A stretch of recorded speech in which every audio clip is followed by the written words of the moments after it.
no one is denying individuality. Individuality flourishes as a result of this understanding. It is not diminished. By individuality, I mean the unique expression of each of our minds and bodies when it is liberated from the tyranny of materialism. The character flourishes. Just commenting briefly on nihilism, it's a kind of how could you? It's what Pasolini said about the purpose of his films. I'm trying to restore to reality its original sacred significance.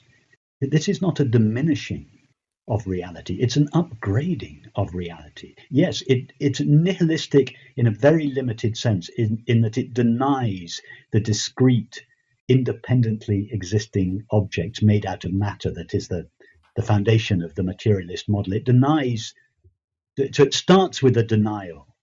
Yes, that things don't exist in and of themselves. But there's much more. That's just the preparation. There's much more to this understanding. To this, it's not just a denial of the reality of appearances. It is the penetration through appearances, the recognition of their reality. So it is restoring to reality its, if I can use religious language, it's sacred nature, its universal nature. It's a and this gentleman you spoke to may have got this idea that this perennial non-dual understanding is nihilistic by listening to some contemporary expressions of this understanding on the non-dual scene that simply demolish that are nihilistic, that just deny that there is anything apart from this, our current experience. These are misrepresentations of this understanding and do lead to nihilistic conclusions. And then everybody on the internet, everybody says, oh, well, everybody's just saying the same thing and expressing the same understanding. No, that's not true. They're not. It all comes under the umbrella of non-duality. But if you look carefully, you have extreme opposite understandings purporting to be the same recognition. So this gentleman, I would suggest, that has either misunderstood what is being said or has been watching the wrong videos. Yeah. Bernardo, how has this understanding then infused your own life with meaning so that anyone listening could perhaps absorb some of that? Just a quick comment before I get there. I think what Rupert just said is the most important thing of this entire event today, what he has just said. Look, it is imaginable that if suffering in your life has come to a point where it has become so completely unbearable that nihilism seems like paradise. It's a way out of that. There's no point in this whole thing. There's no point to the suffering. It's all for nothing anyway. So why worry? Milan Kundera called it the unbearable lightness of being. And there is a character in his book, Dr. Tomasz, who is sort of the embodiment of this lightness of being, of this nihilism, which gives a certain lightness to what's going on, and that can be alluring to some people if they are desperate enough. Now, my own relationship with the core of my being and the world and other people and life in general is not nihilistic at all. Much to the contrary. For me, materialism was highly nihilistic. There is only matter. Whatever insights you have come to a complete end when you die. So whatever you learn, whatever maturity you accumulate, it's all for nothing. Anyway, that's nihilistic. Today, I live the reality that there's tremendous meaning to whatever suffering I have, because they are the conduits to insights, and these insights are eternal in the sense of being outside time.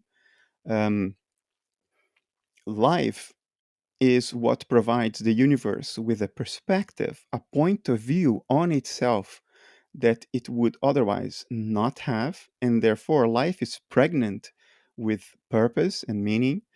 The world of appearances is now a book to be read. It's the superficial image of a deeper truth.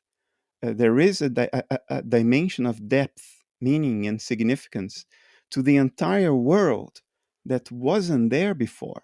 Um, Everything you are surrounded with now is a dance of symbols, symbols that point at something beyond themselves, that point to something fundamental to mind, the mind of the universe, to consciousness. And there is a point to this particular seemingly individual state we are in right now in trying to make sense of this. I mean, this is the antithesis of nihilism. This is the universe pregnant with meaning. This is life pregnant with purpose. It is baffling that someone would equate this with nihilism. Um, People often talk about purpose and the need for purpose and how it provides happiness and it's correlated with longevity and all sorts of things. And I'm reminded of that Alan Watts quote about the purpose of life is just simply, to be alive, nothing more than that. And yet everyone sort of runs around in a blind panic, feeling they need to achieve something beyond themselves. So could you then, under this model then, is just the simple fact of being alive purpose enough in itself? I would suggest not, because if that were the case, everyone who is alive, and that is everyone, would feel fulfilled. Their purpose had been accomplished. That's not the case. Most people do not feel fulfilled. What is the overarching drive in most people's lives? To get rid of their suffering, which stated in the positive means to find happiness, to be at peace.